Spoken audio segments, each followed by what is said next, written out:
नमस्कार, बहुत बहुत स्वागत आप सभी का हमारे ऑनलाइन प्लेटफॉर्म पे। बहुत सारी क्लासेस आपको मिल चुकी हैं, अभी और भी क्लासेस लगातार चल रही हैं। जो लोग ऑफलाइन में ज्वाइन करना चाहते हैं उनको मैंने डिटेल बता दिया है। प्रेजेंट टाइम में आपकी जो क्लासेस हैं जीएस और लॉ दोनों की क्लासेस 7 बजे से लेकर के 1 बजे दोपहर तक चल रही हैं। तो इससे रिलेटेड जो भी इंक्वायरी होगी वो सब आप बात कर सकते हैं, कमेंट में लिख सकते हैं। डिस्क्रिप्शन में आपको 2 नंबर्स दिए होंगे, दोनों में से किसी पे भी कॉल मैसेज व्हाट्सअप करके आप बात कर सकते हैं। ठीक है, चलिए अब शुरू करते हैं आज की क्लास को।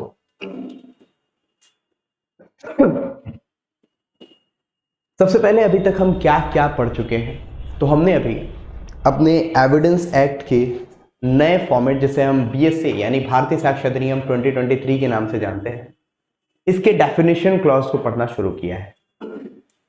बहुत सारे बैकग्राउंड इंफॉर्मेशन है जिसको हम पढ़ चुके हैं। अब इसके एक एक मतलब जब इसका सिनॉप्सिस हम बनाते हैं, इसके सिनॉप्टिकल एनालिसिस हम करते हैं, तो ये बहुत जरूरी है कि एक एक पॉइंट हमारे दिमाग में छपा रहे। इसलिए आज कुछ पहले से ही लिख करके हमने रखा हुआ है ताकि आपकी रिविजन्स भी हो जाएं और फिर उसके बाद आज की क्लास पे हम प्रोसीड करेंगे। सबसे पहले तो हम बात करेंगे बीएसए यानी भारतीय साक्ष्य अधिनियम 2023 के ऊपर। बीएसए भारतीय साक्ष्य अधिनियम 2023 जो किसके स्थान पर आया है?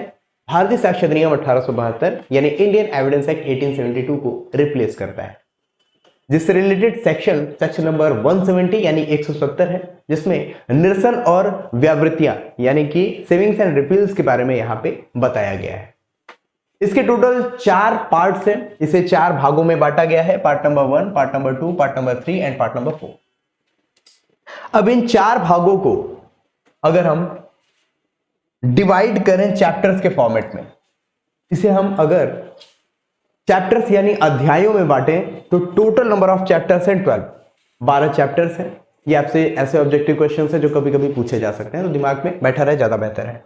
और टोटल नंबर ऑफ सेक्शंस की बात की जाए तो टोटल नंबर ऑफ सेक्शंस हैं 170 यानी 170 टोटल इसमें धाराएं हैं। अब इन धाराओं का एनालिसिस अगर हम करना चाहें तो सबसे पहले हमें देखना होगा इसका भाग 1 यानी पार्ट नंबर 1। पार्ट नंबर 1 में हम सबसे पहले चैप्टर नंबर 1 देखते हैं, और चैप्टर नंबर 1 बताता है कि ये प्रीलिमिनरी पोर्शन है, यानी ये प्रारंभिक खंड है। यहीं से सारी चीजों की शुरुआत होती है। आपने देखा होगा कोई भी एक्ट स्टार्ट होता है तो सबसे पहले उसका प्रियम्बल होता है, उसकी उद्देशिका होती है। उद्देश्य क्या है इसका, ये होता है उसके बारे में। इसके बाद आप इसका शॉर्ट टाइटल देखेंगे, यानी कि इसका संक्षिप्त नाम क्या है, इसका विस्तार बोला जा सकता है, या फिर इससे रिलेटेड कि इसके प्रारंभ होने की तिथि क्या होगी, कब से ये प्रारंभ होगा, इन सारी चीजों के बारे में डिटेल्स वहां पे मिल जाती है। तो इसके भी पहले सेक्शन में आपको मिलेगा संक्षिप्त नाम, इसका लागू होना और इसका प्रारंभ। और सेक्शन 1 के सबसेक्शन 1, सबसेक्शन 2, सबसेक्शन 3 में इन्हीं चीजों के बारे में विचार किया गया है, जिसे हम लोगों ने अच्छे से भली भांति कवर कर लिया था।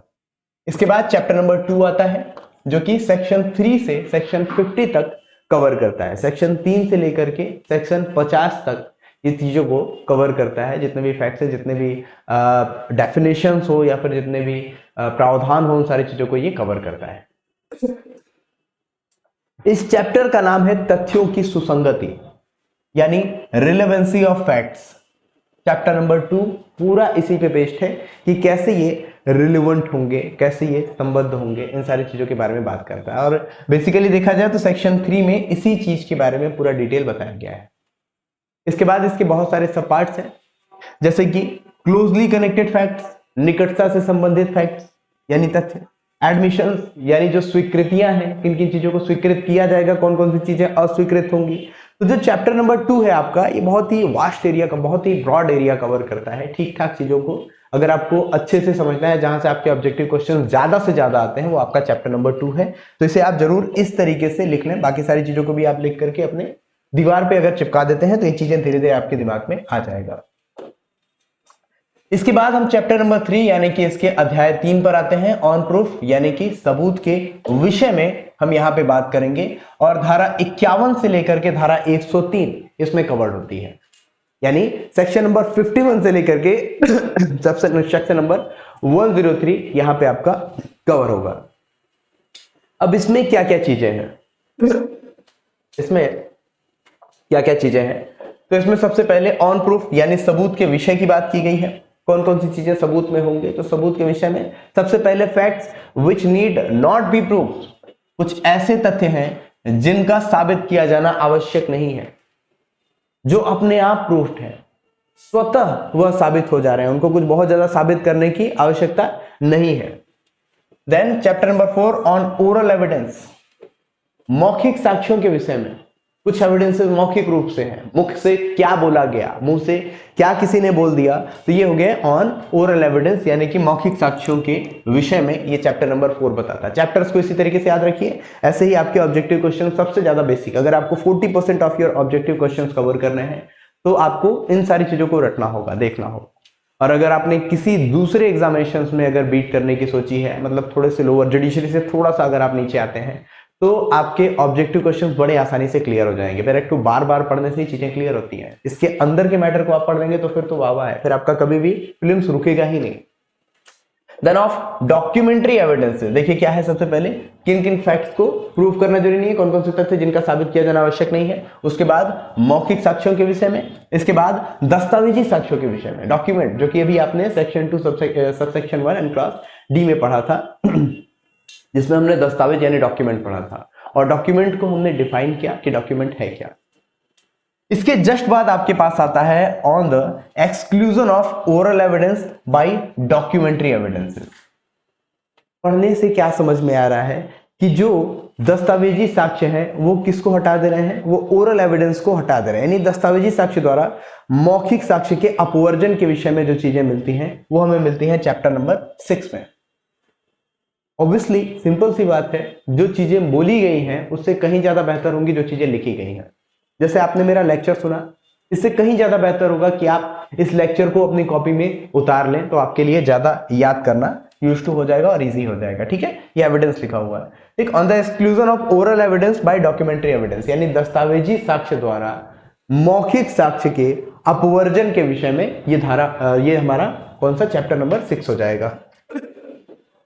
और अब हम आएंगे आखिरी भाग पर, आखिरी पार्ट पर, जिसे हम पार्ट नंबर 4 के नाम से जानते हैं, जिसमें production and effect of evidence, यानी कि साक्ष्य का प्रस्तुत किया जाना और उसका प्रभाव, इसके बारे में हम देखेंगे कि साक्ष्य को किस तरीके से प्रस्तुत किया जाए। सारे साक्ष्य हो गए, कौन कौन से साक्ष्य किस तरीके से, ये समझ में आ गया, साक्ष्य है क्या ये भी समझ में आ गया, किसे प्रूफ करना जरूरी है किसे प्रूफ करना जरूरी नहीं है, कौन से मौखिक साक्ष्य हैं, कौन से दस्तावेजी साक्ष्य हैं, दस्तावेजी साक्ष्य किस तरीके से ओवरराइडिंग इफेक्ट रखते हैं ओरल एविडेंस पे, ये सब कुछ जब हम समझ लेते हैं तो फिर हमें जानना होता है कि साक्ष्य को प्रस्तुत कैसे किया जाए, उसका इफेक्ट क्या होगा। इन सारी चीजों को हम पार्ट नंबर 4 में देखते हैं। पूरा सिस्टमेटिक है, बिना किसी दिक्कत के, ज्यादा कुछ अमेंडमेंट की जरूरत इसमें नहीं है। तो इसमें सबसे पहला जो अध्याय 7 हम देखेंगे ये होगा on the burden of proof, सबूत के भार के विषय में। इस सबूत का भार है किसके ऊपर, कौन संभालेगा बर्डन ऑफ प्रूफ को। देन स्टॉपल, ये आपका most important part of evidence है। इसमें हम क्या देखेंगे, इसमें व्यूबंध के बारे में देखेंगे। बेसिकली एस्टॉपल का मतलब क्या होता है, व्यूबंध होता क्या है, ये हमारा चैप्टर नंबर 8 बताएगा। चैप्टर 9 ऑफ विटनेसेस, गवाहों के विषय में यानी साक्षियों के विषय में, साक्षी है क्या, कौन साक्षी कहलाएगा, कौन गवाह कहलाएगा, उसके बारे में। ऑफ एग्जामिनेशन ऑफ विटनेसेस, अब इन साक्षियों के बारे में अगर हम जान चुके हैं तो इन साक्षियों की परीक्षा कैसे की जाएगी, यानी विटनेसेस की एग्जामिनेशंस कैसे किए जाएंगे, ये सब प्रोसीडिंग्स है, प्रोसीजर है, ये जानना आपको सबसे जरूरी है। पार्ट नंबर 4 सबसे इंपॉर्टेंट है।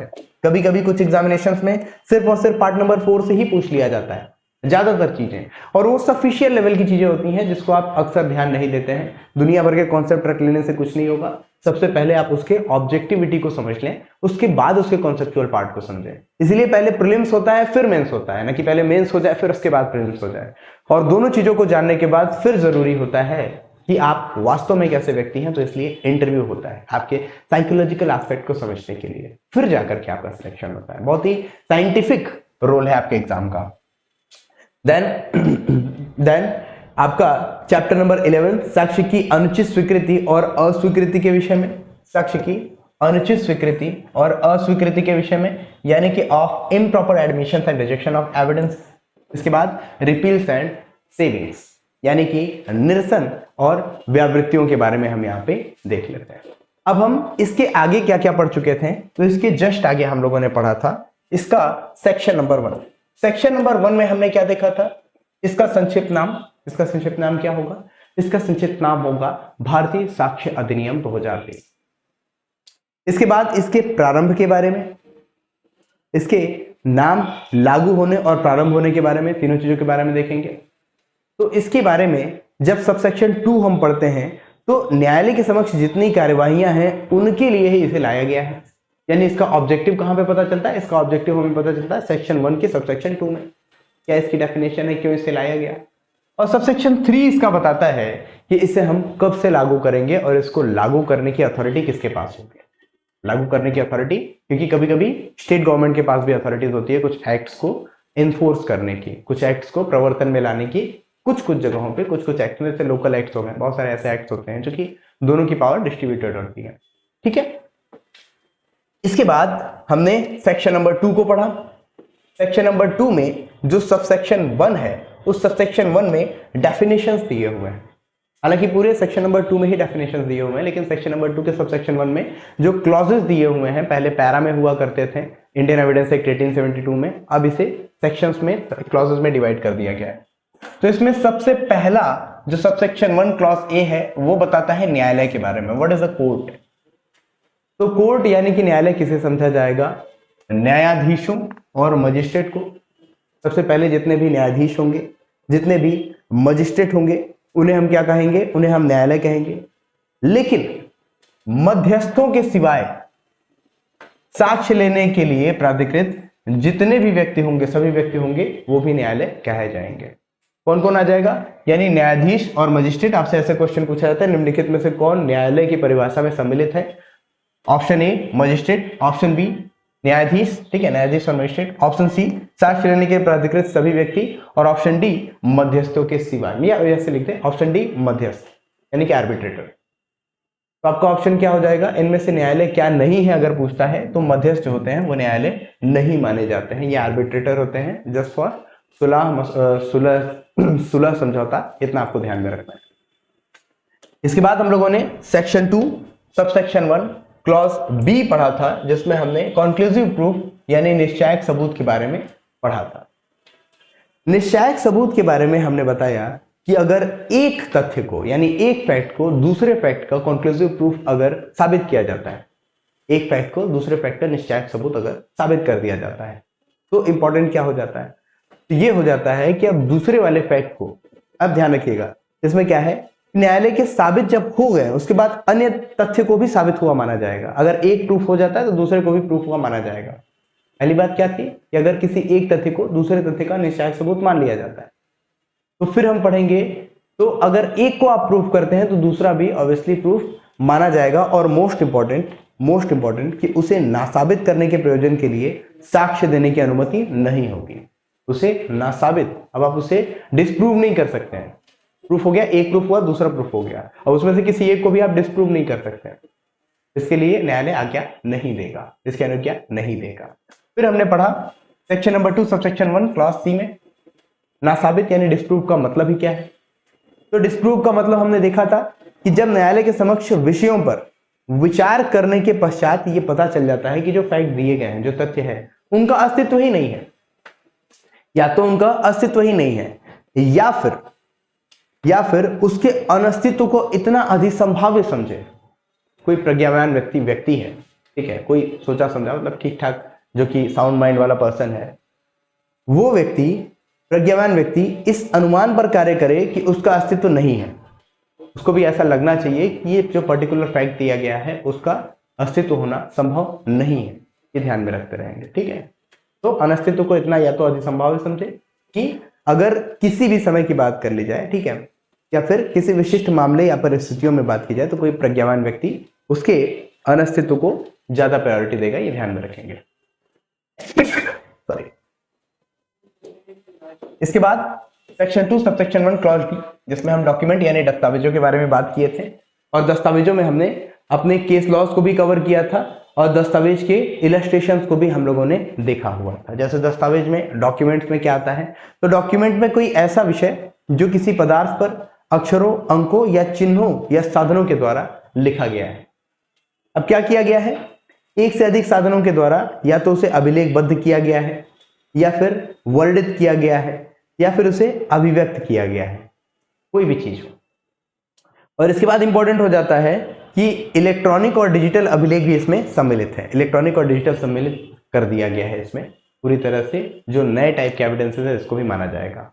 और इस पे 2 केस लॉस हमने पढ़े थे, एक रामा रेड्डी वर्सेस बीवी गिरी का केस, जिसमें टेप रिकॉर्डर जो था आपका, कि अगर टेप रिकॉर्डिंग की जा रही है, किसी की आवाज रिकॉर्ड की जा रही है, तो उसको भी साक्ष्य को एडमिसिबल किया गया था, उसे भी स्वीकृत किया गया था।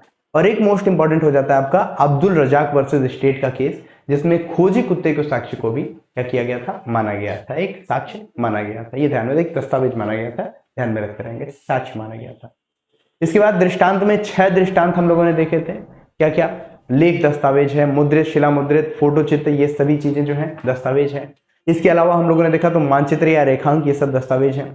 धातु पट्ट पर कोई चीज लिखी गई है तो वो भी चीजें दस्तावेज हैं। व्यंग चित्र दस्तावेज हैं। इसके बाद ईमेल, सर्वर, लॉग, लैपटॉप में किसी भी तरह का फाइल अगर सेव है तो ये सब कुछ दस्तावेज यानी डॉक्यूमेंट है। यहां तक हम लोगों ने पढ़ लिया था दस्तावेज। आज हमें पढ़ना है साक्ष्य। साक्ष्य यानी एविडेंस, और इस एविडेंस एक्ट में सबसे बड़ा रोल इस साक्ष्य का ही है। सबसे बड़ा रोल और सबसे इंपॉर्टेंट रोल इस साक्ष्य का ही है, इस एविडेंस का ही है। तो सबसे इंपॉर्टेंट है, तो इसे भली तरीके से पढ़ना है, जितना बेहतर हो जाए उतना बेहतर तरीके से पढ़ना है। तो आज की हेडिंग आप लगाएंगे साक्ष्य, इसकी हेडिंग आज लगाएंगे एविडेंस। और ये किसमें है? सेक्शन 2 सबसेक्शन 1 क्लॉज ई, धारा 2 की उपधारा 1 के खंड ई, या फिर आप अंग कह सकते हैं, ग ख ग घ अंग में इसके बारे में बताया गया है। अब एक एक करके इसको डिटेल में लिखने से आपकी चीजें क्लियर हो जाएंगी। तो इसे भी 2 पार्ट में हम डिवाइड करें, 2 पार्ट में। सबसे पहला पार्ट जो कि चेतावनी, और दूसरा पार्ट जो कि कार्यवाही के बारे में बात करेगा। चेतावनी का मतलब वो बताएगा जो ऐसे वर्ड्स हैं जो कि स्टार्टिंग करने के लिए इंपॉर्टेंट है, और कार्यवाही का मतलब जहां पे एक्शन है, जहां पे main part of that definition है, उसको हम देखेंगे। तो इसमें देखिए साक्ष्य शब्द के अंतर्गत आते हैं, साक्ष्य शब्द के अंतर्गत, साक्ष्य शब्द के अंतर्गत क्या क्या आते हैं? साक्ष्य शब्द के अंतर्गत आते हैं, अब 2 तरह के साक्ष्य हैं, एक मौखिक साक्ष्य है, एक दस्तावेजी साक्ष्य है। तो पहले हम मौखिक साक्ष्य को लिखेंगे और फिर उसके बाद हम इसमें दस्तावेजी साक्ष्य को लिखेंगे। यानी कि पहले हम सेक्शन 2 सब सेक्शन 1 क्लॉज ई और सब क्लॉज 1 देखेंगे, सब क्लॉज 1 देखेंगे, और फिर उसके बाद इसका सब क्लॉज 2 देखेंगे। इसके बाद सेक्शन 2 सब सेक्शन 1 क्लॉज ई सब क्लॉज 2 देखेंगे। इसमें क्या दिया हुआ है? थोड़ा सा ऑब्जेक्टिविटी को अपनाइए, चीजें क्लियर होती जाएंगी। इसमें क्या दिया हुआ है? इसमें दिया हुआ है मौखिक साक्ष्य। What is an oral evidence? मौखिक साक्ष्य क्या होते हैं? मौखिक साक्ष्य, और इसमें आपको मिल जाएगा दस्तावेजी साक्ष्य, डॉक्यूमेंट्री एविडेंस, डॉक्यूमेंट्री एविडेंसेस। चलिए इसे यहां से रख करके लिखना शुरू कर देते हैं। ओके, ठीक है, चलिए लिखना शुरू कर देते हैं। अब इसमें सबसे पहले मौखिक साक्ष्य को समझ लेते हैं कि वे समस्त कथन जितने भी चीजों को बताया गया है, वो सभी स्टेटमेंट्स की बात की जा रही है। जिनमें इलेक्ट्रॉनिक रूप से दिए गए कथन भी सम्मिलित हैं। आपने बोला है तो किसी भी तरीके से बोला होगा, हो सकता है आपने किसी के सामने बोल दिया, हो सकता है आपने कोई बोल रहा था तो उस समय आपकी किसी ने रिकॉर्डिंग कर ली, बट ये क्या हो गया, ओरल स्टेटमेंट हो गया, मौखिक साक्ष्य हो गया। तो वे समस्त कथन जिसमें इलेक्ट्रॉनिक रूप से दिए गए कथन भी सम्मिलित हैं, जिसे न्यायालय जांच के अधीन, न्यायालय जब जांच करेगा तो उस जांच के अधीन तथ्य के विषयों के संबंध में अपने समक्ष साक्ष्यों द्वारा किए जाने की अनुमति देता है या अपेक्षा करता है। और ऐसे ये तो दस्तावेजी साक्ष्य हो गया पहले, फिर उसके बाद मौखिक साक्ष्य, ठीक है। ऐसे साक्ष्य क्या है, मौखिक साक्ष्य कहलाते हैं, ठीक है। दस्तावेजी साक्ष्य इसके बाद में हम लिखेंगे, पहले मौखिक साक्ष्य देख लेते हैं। कि सभी कथन जिसके अंतर्गत इलेक्ट्रॉनिक रूप से दिए गए कथन सम्मिलित हैं, एक एक करके जरा लिखें। सबसे पहले सभी कथन जिनमें क्या इंक्लूडेड है,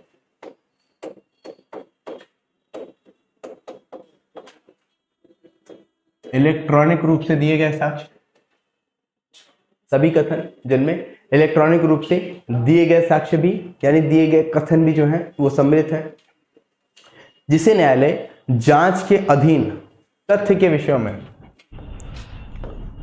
जिसे न्यायालय जांच के अधीन, जिसे न्यायालय जांच के अधीन तथ्य के विषयों के संबंध में, तथ्य के विषयों के संबंध में अपने समक्ष साक्ष्यों द्वारा किए जाने की अनुमति देता है, अपने समक्ष साक्ष्यों द्वारा किए जाने की अनुमति देता है या अपेक्षा करता है, या अपेक्षा करता है। ऐसे साक्ष्य मौखिक साक्ष्य कहलाते हैं। समझिएगा ओरल एविडेंस क्या है, इनमें सभी वे कथन आ जा रहे हैं, स्टेटमेंट्स आ जा रहे हैं, ठीक है। ऐसे ऐसे स्टेटमेंट्स आ रहे हैं जिसमें इलेक्ट्रॉनिकली जो स्टेटमेंट होंगे वो भी सम्मिलित कर लिए। इलेक्ट्रॉनिकली आपने अगर कुछ भी बोला हुआ है, फोन रिकॉर्डिंग है, टेप रिकॉर्डिंग है, इनको भी सम्मिलित कर दिया गया है। और इन चीजों की न्यायालय अपेक्षा करता है या फिर इसको अनुमति दे रहा है कि हाँ ठीक है, ये इसकी अनुमति है, ये चीज आप कर सकते हैं, ये चीज आपको अलाउड है, ठीक है। तो इसे हम क्या मान लेते हैं, ये मान लेते हैं कि ओरल एविडेंस। अब देखते हैं डॉक्यूमेंट्री एविडेंस, दस्तावेजी साक्ष्य क्या है। तो दस्तावेजी साक्ष्य न्यायालय के निरीक्षण के लिए प्रस्तुत किए गए सभी दस्तावेज हैं जिनमें इलेक्ट्रॉनिक या डिजिटल अभिलेख भी है। ध्यान रखिएगा, इलेक्ट्रॉनिक या डिजिटल अभिलेख, यहां डॉक्यूमेंट्स की बात की जा रही है, अभिलेख होंगे, ठीक है। यानी ऑल डॉक्यूमेंट इंक्लूडिंग इलेक्ट्रॉनिक और digital record producing for the inspection of the court and such documents are called documentary evidence. यानी कि न्यायालय के निरीक्षण के लिए प्रस्तुत किए गए सभी दस्तावेज जिनके अंतर्गत इलेक्ट्रॉनिक या डिजिटल अभिलेख भी हैं, और ऐसे दस्तावेज दस्तावेजी साक्ष्य कहलाते हैं। इसको भी थोड़ा सा की पॉइंट्स में लिख लीजिए और क्लियर हो जाएगा कि किसके लिए भेजा गया है। ये न्यायालय के निरीक्षण के लिए भेजा गया है, पहली चीज। दूसरी चीज, क्या भेजा गया है, न्यायालय के निरीक्षण के लिए प्रस्तुत किए गए जो दस्तावेज हैं उनको भेजा गया है, प्रस्तुत किए गए दस्तावेज हैं उनको भेजा गया है। और इनमें कुछ और चीजें सम्मिलित हैं, इनमें दस्तावेज के साथ साथ इलेक्ट्रॉनिक या डिजिटल अभिलेख भी सम्मिलित है। इनमें इलेक्ट्रॉनिक या डिजिटल अभिलेख भी सम्मिलित है, ठीक है। अब इस तरह के जितने भी डॉक्यूमेंट्स होंगे, इस तरह के जितने भी दस्तावेज होंगे, ये सभी दस्तावेज दस्तावेजी साक्ष्य कहलाएंगे। क्लियर हुआ दोनों? जरा फिर से देखते हैं दस्तावेज के अंतर्गत क्या क्या आते हैं। तो दस्तावेज के अंतर्गत देखिए दो चीजें आती हैं, एक होता है मौखिक साक्ष्य, एक होता है दस्तावेजी साक्ष्य। सेक्शन 2 के सबसेक्शन 1 के क्लॉज ई के सब क्लॉज 1 में जब हम देखेंगे तो मौखिक साक्ष्य के बारे में पता चलता है, और सेक्शन 2 के सबसेक्शन 1 के क्लॉज ई के सब क्लॉज 2 में इसमें हम दस्तावेजी साक्ष्य के बारे में देखते हैं। अब इसमें सबसे पहले मौखिक साक्ष्य के बारे में बात की जाए तो मौखिक साक्ष्य का मतलब वे सभी कथन जिनमें इलेक्ट्रॉनिक रूप से दिए गए कथन भी सम्मिलित हैं, जिन्हें न्यायालय मतलब जो सबूत देने के बारे में बात आती है तो न्यायालय या तो उसकी अनुमति देता है या फिर उसकी अपेक्षा करता है कि ऐसी चीजें प्रोवाइड की जाएंगी। इन सभी चीजों को मौखिक साक्ष्य कहा जाता है। और दूसरा, जब आप दस्तावेजी साक्ष्य के बारे में बात करेंगे तो दस्तावेजी साक्ष्य में न्यायालय के निरीक्षण के लिए प्रस्तुत किए गए सभी दस्तावेज, जिनमें कि इलेक्ट्रॉनिक और डिजिटल अभिलेख भी सम्मिलित हैं, इन्हें हम दस्तावेजी साक्ष्य यानी कि डॉक्यूमेंट्री एविडेंस के रूप में जानते हैं। ये तो हो गई सीधी सीधी बात, ये तो आपको अपने बेयर एक्ट में भी मिल जाएगा। लेकिन अब बात आती है कि साक्ष्य है क्या। बेसिकली जो साक्ष्य आपने पढ़ा, अब यहाँ पे प्रीलिम्स वाला पोर्शन तो कवर हो गया, लेकिन मेंस में आपसे कभी कभी क्वेश्चन जब स्टार्ट कर दे व्हाट इज एन एविडेंस, तो वहां पे आप क्या लिखेंगे तो उसे थोड़ा सा कवर कर लेते हैं। हेडिंग लिखेंगे साक्ष्य, यहीं पे लिख लेंगे साक्ष्य। आप चाहें तो एक हेडिंग एक क्वेश्चन के रूप में लिख सकते हैं, साक्ष्य क्या है। ठीक है, तो लिखेंगे साक्ष्य शब्द अंग्रेजी के समानार्थी शब्द। ठीक है, साक्ष्य शब्द का अंग्रेजी समानार्थी शब्द एविडेंस है। यानी साक्ष्य को इंग्लिश में एविडेंस ही ना कहते हैं, साक्ष्य शब्द का अंग्रेजी समानार्थी शब्द एविडेंस है, जो लैटिन शब्द एविडेयर से लिया गया है। जो लैटिन शब्द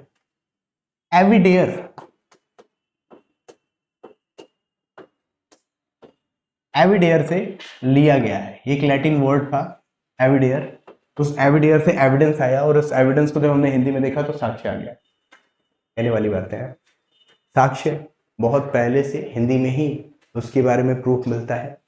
इंडियन एविडेंस आने के भी पहले, लैटिन सुक्ति आने के भी पहले साक्ष्य का हिंदी शब्द जो है वो आ चुका था। बट खैर यहाँ पे जो चीजें लिखी गई हैं उसको प्रायोरिटी देंगे। लैटिन शब्द एविडेयर से एविडेंस लिया गया और एविडेंस का हिंदी रूप क्या है, साक्ष्य है, ये ध्यान में रखते रहेंगे, जिसका अर्थ है स्पष्ट रूप से दर्शित करना या साबित करना। स्पष्ट रूप से दर्शित करना या साबित करना। यानी what is evidere? Evidere means to be proved और to show clearly. To show clearly, या तो आप दर्शित करने की बात करें स्पष्ट रूप से, या फिर आप बात करें प्रूफ करने यानी साबित करने के बारे में, इसे हम एविडेंस कहेंगे, इसे हम साक्ष्य कहेंगे। ये ध्यान में रखते रहेंगे। लैटिन शब्द कौन सा है? एविडेयर है। एविडेयर से एविडेंस की उत्पत्ति हुई और एविडेंस किसका समानार्थी है? हिंदी में साक्ष्य का समानार्थी है। ये ध्यान में रखते रहेंगे। साक्ष्य को ही इंग्लिश में एविडेंस कहते हैं। क्लियर? अब एक स्टेटमेंट है बेंथम का, वो जरूर लिख लेंगे। अकॉर्डिंग टू बेंथम के अनुसार, ये आपके मेंस में इंपॉर्टेंट हो जाता है। कभी कभी स्टेटमेंट जब आप लिख देते हैं तो वो आपके लिए इंपॉर्टेंट हो जाता है। आप कहेंगे सर 2023 का एक्ट है, पुराना वाला क्या होगा? भाई पुराना वाला क्या होगा अगर ये आप सोचने लगेंगे तो पूरा जो 98% इसका जो पूरा मटेरियल लिया गया है वो पुराने वाले से ही लिया गया है। छोटे मोटी थोड़ी सी इधर उधर तार हेर फेर कर दी गई है और कुछ नहीं। तो पुराने एस्पेक्ट बहुत ज्यादा मायने रखते हैं। अभी आपको कंपैरेटिव एनालिसिस पढ़ करके फिर उसके बाद आगे चलें तो ज्यादा बेहतर है। अभी तो कोई नई चीजें हम लोगों ने पढ़ी भी नहीं। ठीक है, तो बेंथम के अनुसार साक्षी न्यायालय के आंख एवं कान है। साक्षी न्यायालय के साक्षी नहीं, साक्ष्य है, न्यायालय के आंख एवं कान है। साक्ष्य न्यायालय के आंख एवं कान है, यानी कि एविडेंसेस जो होंगे वही कोर्ट सुनेगा, वही कोर्ट देखेगा। जिस चीज का प्रूफ है, जिस चीज को हम देखेंगे कि हाँ ये चीजें डिफाइन की जा सकती हैं, हाँ ये चीजें जो है वो एज अ प्रूफ समझ में आ रही हैं, उसे ही न्यायालय समझेगा, उसी को एडमिशेबल करेगा, उसी को एडमिशन देगा, यानी कि उसी को स्वीकृत करेगा। जिसका साक्ष्य नहीं है आप बोलते रह जाइए, तथ्य तर्क देते रह जाइए, उसका कोई मतलब नहीं है। वहां पे ज्यूरिस्प्रूडेंस आएगा। जब हम ज्यूरिस्प्रूडेंस पढ़ रहे होंगे तो वहां पे मैं बताऊंगा किस तरीके से जिन चीजों का एविडेंस नहीं है फिर भी उसे कैसे प्रूफ किया जाता है, दलीलें देने हो तो वो किस तरीके से दिया जाता है। खैर एक और हेडिंग डालिए, खोजी कुत्ते का साक्ष्य। इस पे मेंस का क्वेश्चन भी मैं कराऊंगा। जो ही चैप्टर 1 कंप्लीट होता है तुरंत मैं मेंस का क्वेश्चन देना स्टार्ट करूंगा। खोजी कुत्ते का साक्ष्य, खोजी कुत्ते का साक्ष्य जरा इसमें लिखेंगे, थोड़ा इसमें लिख लेंगे। खोजी कुत्ते द्वारा खोजा गया साक्ष्य, खोजी कुत्ते द्वारा खोजा गया साक्ष्य यद्यपि ग्राह्य होता है, एडमिसिबल होता है, ठीक है, ग्राह्य होता है, परंतु परंतु इसे अत्यधिक प्रभावी नहीं माना जाता है, इसे अत्यधिक प्रभावी नहीं माना जाता है। तो माना तो जाता है, लेकिन अगर कोई और ऐसा फैक्ट मिल जाता है, कोई और ऐसा डॉक्यूमेंट मिल जाता है, तो हम उसको ओवरराइट कर देंगे, ठीक है। यानी जो नेक्स्ट यानी सेकंड जो एविडेंस मिला होगा उसका उसका प्रभाव ज्यादा होगा, ठीक है। लिखिएगा इसमें ब्रैकेट में अब्दुल रजाक बनाम राज्य, अब्दुल रजाक बनाम राज्य 1969 का जो केस था जो मैंने लिखवाया था, बस वही कोट कर लेंगे। उसी में ऐसा बोला गया था, खोजी कुत्ते के साक्ष्य को वहां पे स्वीकार किया गया था, लेकिन फिर उसके बाद ये भी बता दिया गया था कि अगर कोई और डॉक्यूमेंट्स आ जाते हैं तो उसे यहाँ पे उससे ज्यादा प्रायोरिटी दी जाएगी, ठीक है। ये अब्दुल रजाक बनाम राज्य वाले फैक्ट में आपको दिख जाता है। अब आ जाते हैं सेक्शन 2 सबसेक्शन 1 क्लॉज एफ में, ठीक है। ये समझ में आ गया ना साक्ष्य क्या होता है, साक्ष्य क्या होता है, पूरी तरीके से इसका ऑपरेशन हो गया। साक्ष्य क्या है, सबसे पहले तो आपके जो बेयर एक्ट है उसमें लिखा गया है कि दो तरह के साक्ष्य होते हैं, एक मौखिक साक्ष्य, एक दस्तावेजी साक्ष्य। मौखिक साक्ष्य का मतलब क्या हो जाता है कि सभी तथ्य जिसमें इलेक्ट्रॉनिक कथन भी सम्मिलित है, ठीक है, जो कि न्यायालय क्या कर सकता है, जिन्हें न्यायालय स्वीकृत करता है, यानी कि न्यायालय या तो अपेक्षा करता है कि एक दस्तावेज दिया जाएगा मौखिक रूप से कथन के रूप में, या फिर उसे स्वीकृत करता है कि हाँ ठीक है आप बोल सकते हो। इन सभी को दस्तावेज कहा जाता है, इन्हें क्या है, मौखिक दस्तावेज कहा जाता है, ठीक है। मौखिक साक्ष्य बोला जाता है, सॉरी मौखिक साक्ष्य बोला जाता है। मौखिक साक्ष्य बोलने का मतलब आप कुछ भी जाकर के बोल नहीं सकते हैं, न्यायालय की अनुमति होनी चाहिए, ठीक है, या फिर न्यायालय अपेक्षा करे कि हाँ ये चीज तो बोलना ही चाहिए उसे कम से कम, इसे मौखिक साक्ष्य बोलते हैं। और दस्तावेजी साक्ष्य क्या हो गए, दस्तावेजी साक्ष्य में न्यायालय के निरीक्षण के लिए प्रस्तुत किए गए सभी दस्तावेज जिसमें इलेक्ट्रॉनिक और डिजिटल अभिलेख भी शामिल हैं, इन्हें हम क्या बोल देंगे, इन्हें हम दस्तावेजी साक्ष्य बोल देंगे, ठीक है। अब साक्ष्य यानी कि एविडेंस की बात करें तो एविडेंस जो है वो इंग्लिश में एविडेंस से लिया गया है, यानी कि साक्ष्य जो है एविडेंस से लिया गया है, जो कि लैटिन शब्द एविडियर से उत्पन्न किया गया है। और एविडियर का मतलब होता है टू बी प्रूफ, यानी कि साबित करना, या फिर जिसे स्पष्ट रूप से दर्शित किया जा सके, यानी कि टू शो क्लियरली, जिसे स्पष्ट रूप से दिखाया जा सके। यहां से साक्ष्य यानी कि एविडेंस आया। और बेंथम ने कहा, बेंथम के अनुसार क्या है कि साक्ष्य ही जो है न्यायालय की आंखें और कान है, यानी कि न्यायालय के आईज एंड ईयर्स क्या क्या है, ये आपके साक्ष्य यानी कि एविडेंस ही। और इसके बाद खोजी कुत्ते के साक्ष्य की बात की जाए तो इसे ग्राह्य माना जाता है, लेकिन यह अत्यधिक प्रभावी नहीं माना जाता है। अब्दुल रज़ाक वर्सेस स्टेट का केस 1969 का केस, ये ध्यान में रखते रहिएगा, डिटेल मैं लिखवा चुका हूं। अब चलिए next section 2 subsection 1 clause F.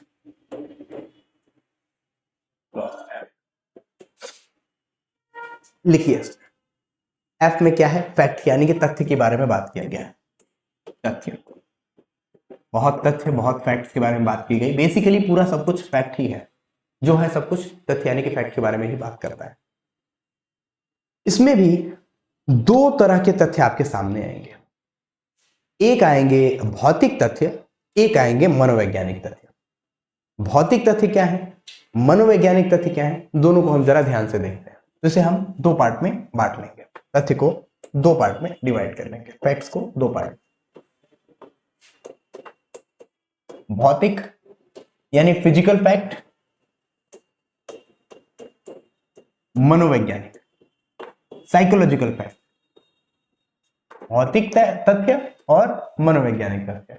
अब इसको इसी के सब क्लॉजेस में 1 और 2 करके दिया गया है, यानी कि जो क्लॉज एफ है इसके सब क्लॉज 1 और 2 करके इसमें भौतिक तथ्य और मनोवैज्ञानिक तथ्यों के बारे में चीजें बताई गई हैं।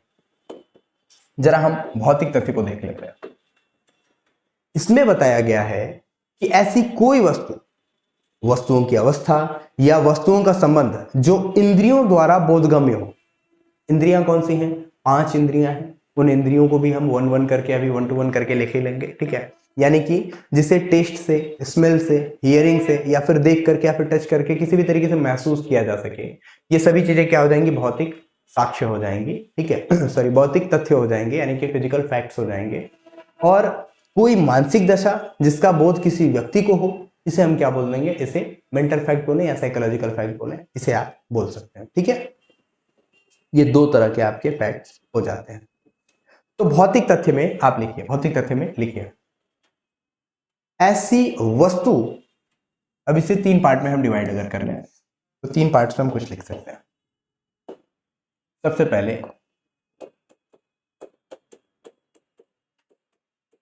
कोई ऐसी वस्तु, कोई ऐसी वस्तु या वस्तुओं की अवस्था या वस्तुओं की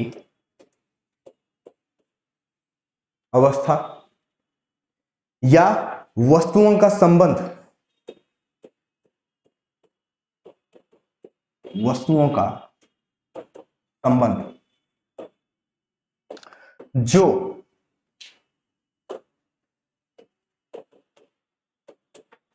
इंद्रियों द्वारा बोधगम्य हो, इंद्रियों द्वारा बोधगम्य हो। ध्यान रखिएगा, आपके सेंसेस उसको पकड़ने चाहिए, ठीक है।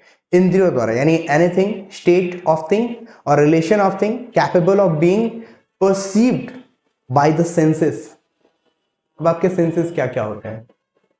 सेंसेस यानी कि आप सबसे पहले तो उन्हें सूंघ सकते हो, नाक आपका एक सेंस है, ठीक है, उसे आप टेस्ट कर सकते हो। जीभ आपका एक और इंद्री हो जाती है, उसे आप सुन सकते हो, ईयर्स आपकी एक इंद्री के रूप में है। उसे आप देख सकते हो, ये आपके आंख जो है ये भी आपकी एक इंद्री है। और पांचवी इंद्री जिसे आप छू सकते हो, महसूस कर सकते हो, यानी कि जो आपकी त्वचा है ये भी आपका 5 इंद्रियों के रूप में देखा जाता है। 5 इंद्रियां कौन कौन सी हो गई? एक हो गया हमारा आंख, एक कान, एक हो गया जीभ, ठीक, एक हो गया नाक जिससे हम सूंघ सकते हैं, और पांचवा क्या हो गया? जो हमारा त्वचा है जिससे हम स्पर्श कर सकते हैं, किसी चीज को समझ सकते हैं, टच कर सकते हैं, ये क्या हो गया हमारा, ठीक है, पांचवी इंद्री त्वचा जिसे बोलते हैं। तो इन 5 इंद्रियों के द्वारा जिन भी चीजों को हम बोधगम्य कर सकते हैं, जिन चीजों को हम समझ सकते हैं, ऐसी कोई भी वस्तु, वस्तुओं की अवस्था या वस्तुओं का संबंध, कोई वस्तु हो, वस्तुओं की कोई अवस्था हो या वस्तुओं का कोई संबंध, तीनों चीजों को जिसे हम इंद्रियों के द्वारा टच कर सकते हैं, समझ सकते हैं, सुन सकते हैं, या फिर सब मतलब जिसे महसूस कर सकते हैं फिजिकली, इसे हम क्या बोलते हैं? इसे हम फिजिकल फैक्ट बोलते हैं। नेक्स्ट, मनोवैज्ञानिक तथ्य की बात की जाए तो कोई मानसिक दशा जिसका बोध किसी व्यक्ति को हो, कोई मानसिक दशा जिसका बोध